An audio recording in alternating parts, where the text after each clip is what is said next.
Dans cette nouvelle vidéo, il va être question d'un nouveau type de particules dont on va beaucoup parler dans les prochains chapitres de chimie. Il s'agit des ions. Alors, ce sont des particules qui, vous allez le voir, ressemblent beaucoup aux atomes et qui ont été découvertes dès le 19e siècle, 1834, par un physicien anglais qui s'appelait Michael Faraday. Donc, on va lui rendre hommage. Voilà, merci beaucoup, Michael. Mais pour découvrir ce dont il s'agit, nous allons avoir besoin déjà de fixer un petit peu les choses et de faire un petit rappel sur ce que c'est qu'un atome. Alors, qu'est-ce que c'est qu'un atome? Vous le savez, un atome, c'est un noyau chargé positivement, hein, contient des protons, des neutrons, on n'en tiendra pas compte. Et puis, ce noyau est entouré d'électrons, d'un nuage électronique, ces électrons portant chacun une charge négative. Mais le nombre de charges est tel qu'il y a autant de protons que d'électrons, si bien que l'atome a une charge globale nulle, on dit qu'il est électriquement neutre. Alors prenons l'exemple d'un atome, l'atome de lithium. Le lithium a un symbole, comme n'importe quel atome, symbole Li, et il est constitué de 3 charges positives, 3 protons dans son noyau, entouré de 3 électrons.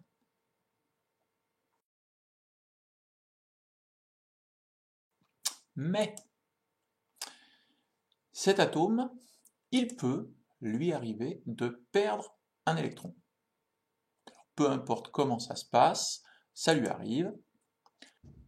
Il lui reste alors, eh bien, toujours les 3 charges positives contenues dans son noyau, mais seulement 2 électrons, 2 charges négatives autour.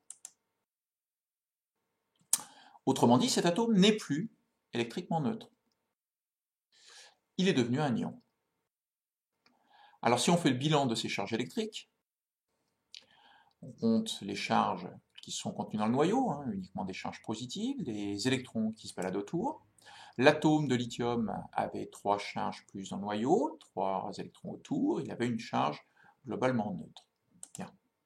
L'ion lithium, en revanche, a toujours les 3 charges positives, ça n'a pas changé, il a 2 électrons, 2 charges moins, si bien qu'il y a au total un excédent d'une charge positive. Eh bien, la formule de cet ion lithium sera Li plus, tout simplement pour indiquer l'excédent, la charge positive excédentaire de cet ion. On peut prendre un autre exemple, l'ion fer. Alors lui, sa formule, c'est Fe2+. Pourquoi? Eh bien, l'atome de fer, symbole Fe, a le numéro atomique 26. Dans le tableau périodique des éléments, vous le trouverez à la case 26, c'est-à-dire qu'il possède 26 électrons et 26 protons. Cela dit, il lui arrive parfois de perdre 2 électrons. Dans ce cas, faisons le bilan de ces charges électriques. L'atome de fer ayant 26+, dans son noyau, 26 électrons négatifs autour de lui. L'ion fer aura toujours 26 charges plus, 26 protons, mais en revanche, seulement 24 charges négatives qui gravitent autour. Si bien que cette fois-ci, la charge excédentaire, eh bien, c'est 2+, 2 charges plus en excédent. La formule sera donc Fe, puisque c'est un atome de fer à l'origine, 2+, pour indiquer l'excédent de charge positive. Mais l'inverse est également possible, pour certains atomes. Autrement dit, il arrive parfois qu'un atome gagne un ou plusieurs électrons. Il devient alors un ion négatif. On n'appellera plus un cation, mais un anion. Car il a alors plus de charge négative que de charge positive. Alors là encore, prenons un exemple. L'atome que vous avez sous les yeux est censé représenter l'atome de fluor. L'atome de fluor, symbole F, on le trouve au numéro atomique 9. Autrement dit, cet atome a 9 charges positives dans son noyau, entouré d'un nuage de 9 électrons. Mais il arrive que cet atome de fluor gagne un électron. Dans ce cas-là, les 9 électrons sont rejoints par un dixième. L'atome n'est plus neutre,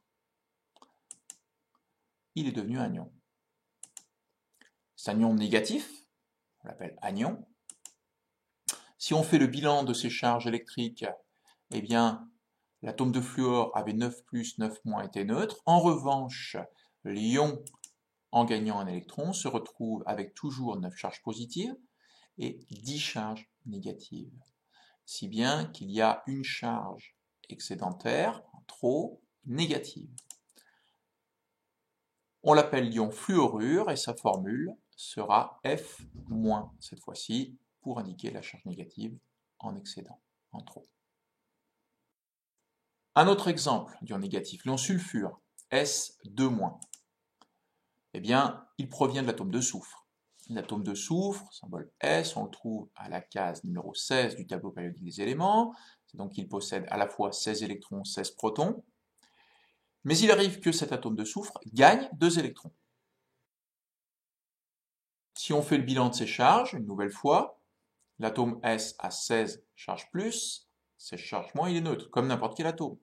Mais en revanche, l'ion sulfure a toujours 16 charges plus, ça ne change pas, mais avec un gain de 2 électrons, il se retrouve avec 18 électrons, 16 plus, 18 moins, la charge totale est de 2 moins. Il n'est pas neutre, c'est un ion, et la formule sera évidemment tirée de l'atome de soufre, S, mais 2 moins, pour indiquer l'excédent, les deux charges excédentaires négatives.